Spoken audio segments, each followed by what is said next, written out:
વિશ્વ પર્યાવરણ દિવસ નિમિત્તે centre of excellence in aquaculture Kamdhenu university Ukai કેન્દ્ર ખાતે વૃક્ષારોપણ અને તાપી નમસ્તુભ્ય કાર્યક્રમનું આયોજન કરવામાં આવ્યું હતું।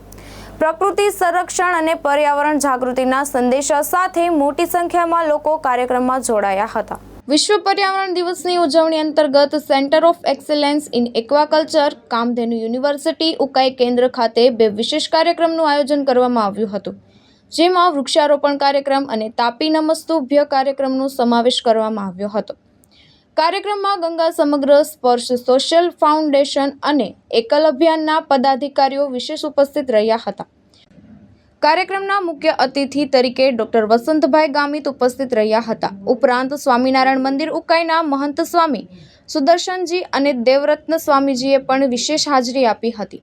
આ પ્રસંગે સ્પર્શ સોશિયલ ફાઉન્ડેશનના મધુકર વર્મા, ગંગા સમગ્રના સમુદાય સટોટે, એકલ અભિયાનના નૈતિક ભાઈ દુબે તેમજ પ્રકૃતિ કથાવાચક ગીતાબેન આર વસાવા સહિતના મહાનુભાવો ઉપસ્થિત રહ્યા હતા। કાર્યક્રમ અંતર્ગત ઉકાઈ કેન્દ્ર ખાતે મહાનુભાવોના હસ્તે વૃક્ષારોપણ કરવામાં આવ્યું હતું અને પર્યાવરણ સંરક્ષણ માટે સંકલ્પ લેવામાં આવ્યો હતો। ત્યારબાદ તાપી નદીના પવિત્ર કિનારે તાપી આરતી અને પૂજન કરવામાં આવ્યું હતું।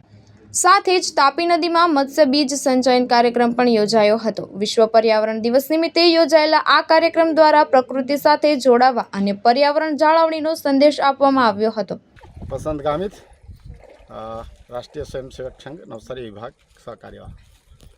પર્યાવરણના આજના દિવસે બધાએ ભેગા મળીને, બધી સંસ્થાઓએ ભેગા મળીને વૃક્ષો રોપ્યા। ત્યાર પછી તાપી મૈયાના પાવન નીરમાં મત્સ્ય બીજ નાખીને એની જાળવણી માટેના એક સંકલ્પ લીધા।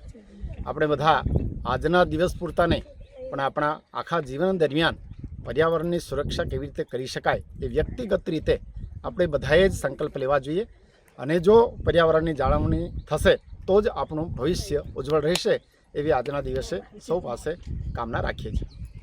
ગણેશ ગુર્જર, દ્રષ્ટિકોણ ન્યૂઝ, તાપી।